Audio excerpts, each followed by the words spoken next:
I'm Brownfield anchor reporter Megan Grebner, and this is Managing for Profit on Brownfield, a content partnership with UPL. With us today is James Cody, who is a UPL strategic marketing manager. James, we're going to talk a little bit about a preview of the future without weeds.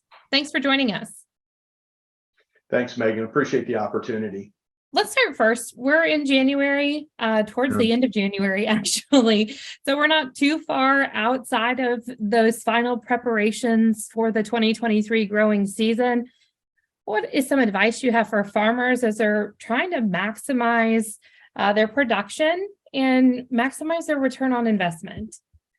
Yeah, Megan, I think this is just such an exciting time right now. I always get excited this time of year. We think about, where we finished last year and the results we had, and then being able to turn the page and start thinking about this upcoming season.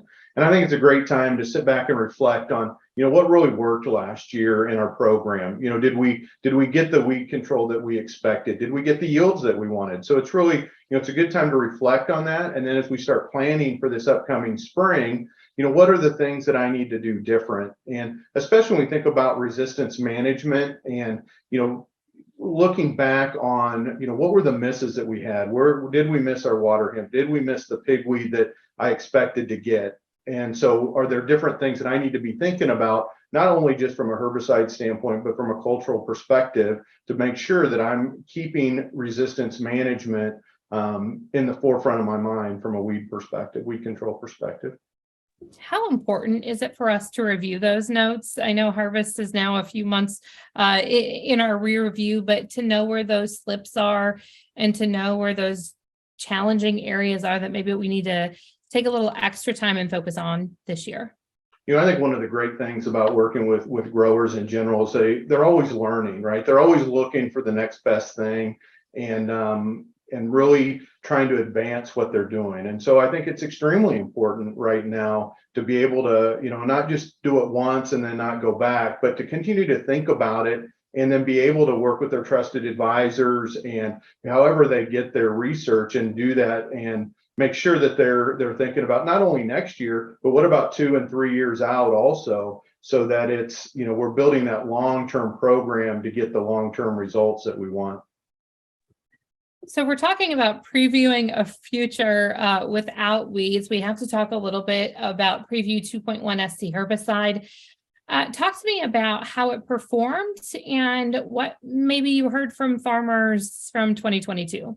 Yeah, you bet. Thanks. So, UPL launched last year a product called Preview 2.1, which is a 2-to-1 liquid ratio of metribuzin to sulfentrazone. And it's really the cornerstone of what UPL wants to build from a herbicide sustainability or resistance management program, multi-year, multi-crop. And so we had the opportunity to get the product out with several farmers across the Midwest to give them an opportunity to see what it looked like. And we were really happy, obviously, with the results. I think what farmers, what they saw and what they indicated back to me when I had the opportunity to visit with them was it really performed the way that we claimed it would perform. We had extended residual control. We really didn't see any crop safety issues. It was very safe on the crop. They seemed to really like the liquid formulation and the stability of it and its tank mixability. So, I think those are the things that, we're most excited about. And we had that feedback from growers that it performed as we expected.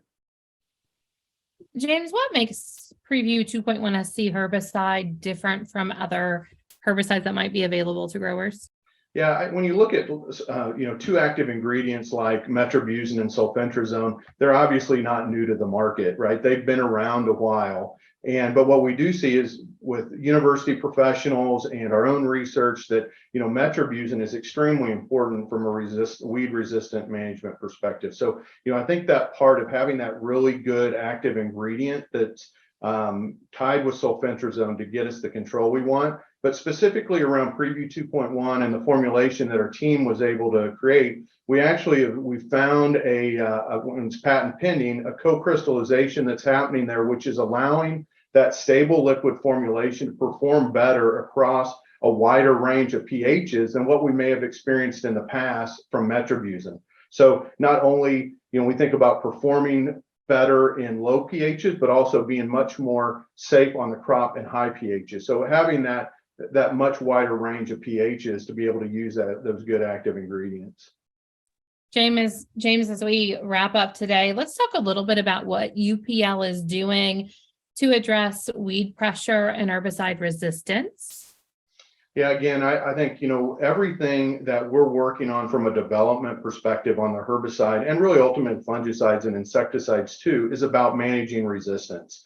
And so when we think about, like I said, preview is a good start, cornerstone to what we want to do around resistance management. But all the products that we are building is focused on that. How do we make sure that we use this, all these different active ingredients that UPL has access to make sure we're formulating in a way that we're continuing to be focused on resistance management and propelling that into the future. James, any final thoughts today?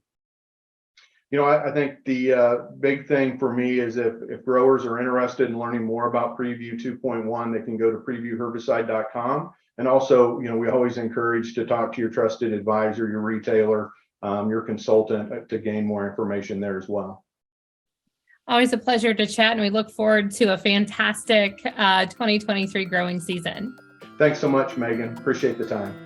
I'm Megan Grebner with Managing for Profit on Brownfield, a content partnership with UPL.